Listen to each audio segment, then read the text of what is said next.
Hey Lucy, we're going on to the addition rule, which is the OR rule. Now I've gone through this with you already for mutually exclusive events, but I'm going to move it on to mutually inclusive events now in a second. But just to go back over if we hear OR, okay, generally it means to add.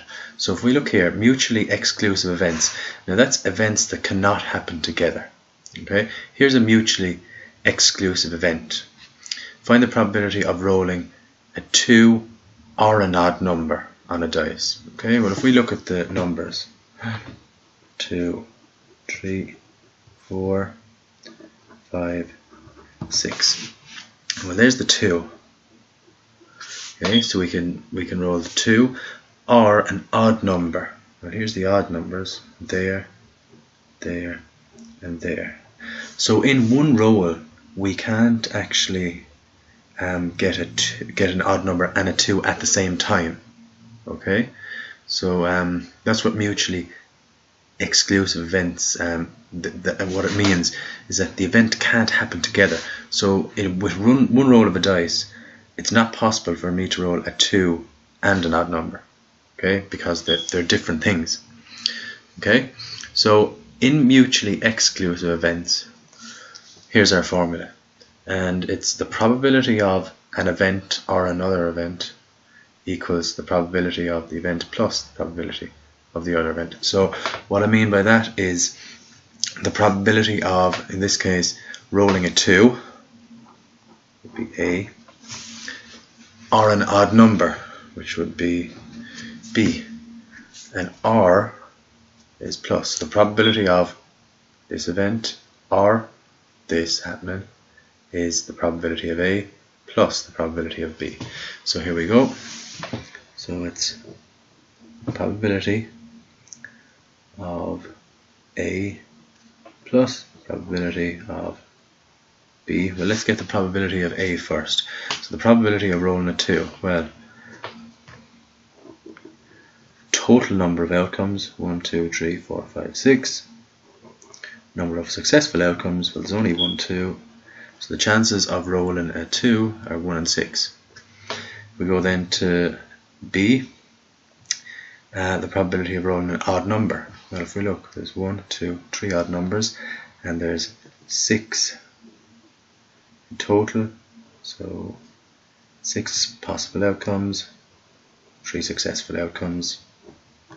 We add the 2, we get 4 in 6. So there's a 4 chance in 6, and that would be a 2 chance in 3 of rolling a 2 or a 6. Okay? Okay, so now we're going to go on to mutually inclusive events, and that's events that can occur at the same time.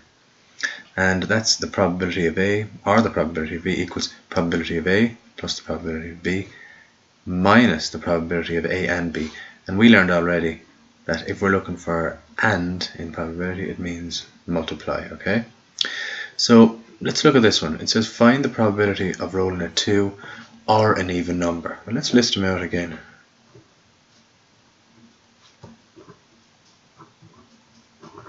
Now, so in the last one it was a 2 and an odd number, and that was a mutually exclusive event because you couldn't roll a 2 and an odd number at the same time.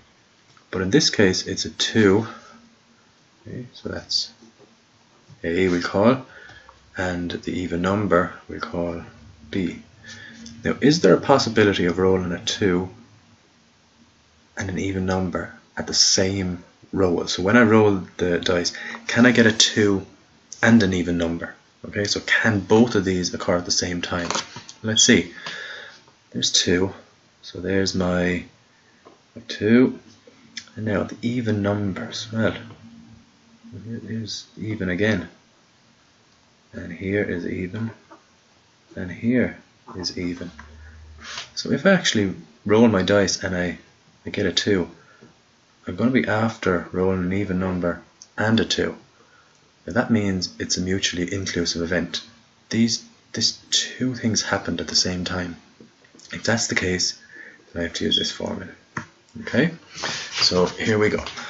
Well, the probability of A. And the probability of A, as we said, is rolling a 2, and that's 1 chance in 6. Now, plus the probability of B, which was an even number. Well, there's 1, 2, 3 even numbers out of 6. Now, minus the probability of A and B. Well, let's look at this now first.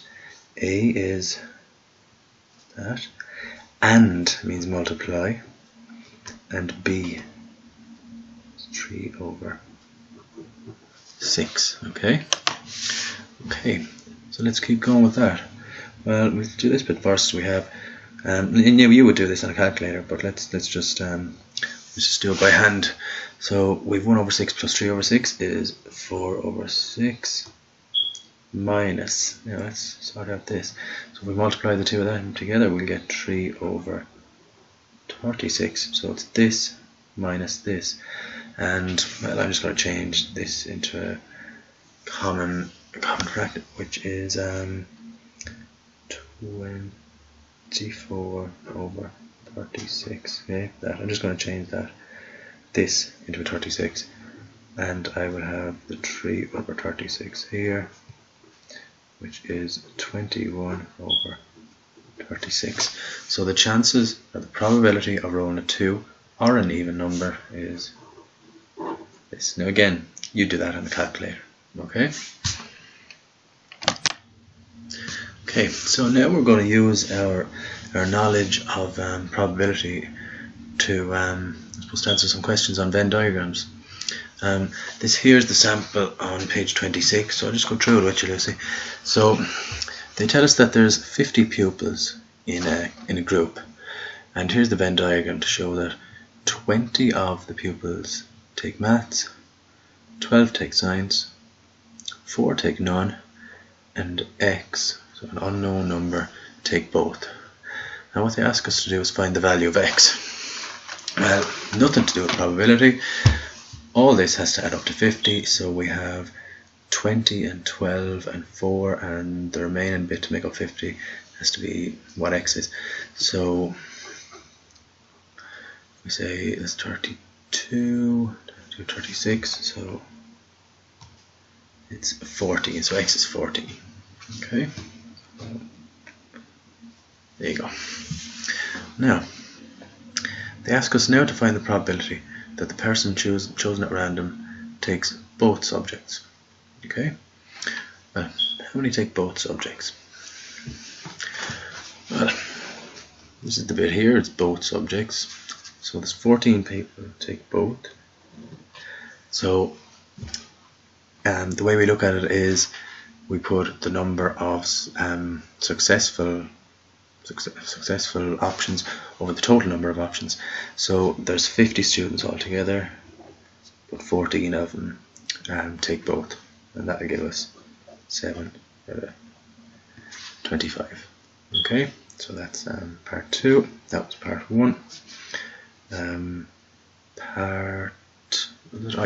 other one says neither subject.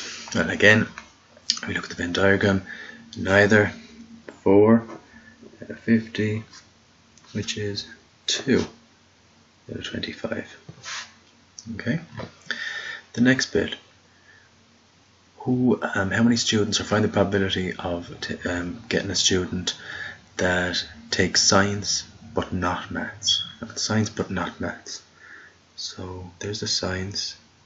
So it'll be science but not maths. So that would be the sign for it. Science excluding maths. Well, it's 12.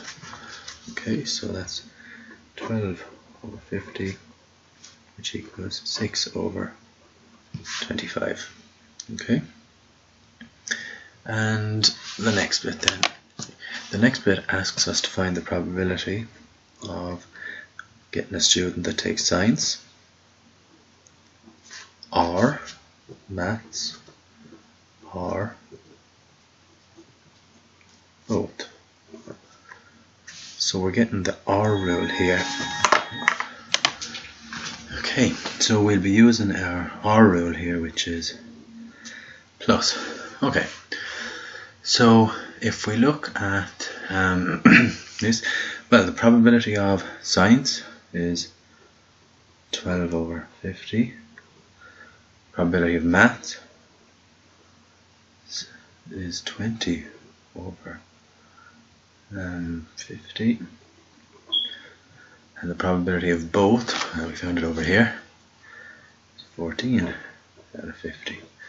That gives us 46 over 50, which in turn will give us 23 over 25. So there we go. That's generally how we work out the probabilities of Venn diagrams. Just familiarize yourself. You'll see with things like the intersection, union, you have that or that. Okay, so just familiarize yourself with them. That's it's really first and second year stuff. Okay, but just familiarize yourself with those, because if you don't know these, you won't be able to do that. Okay?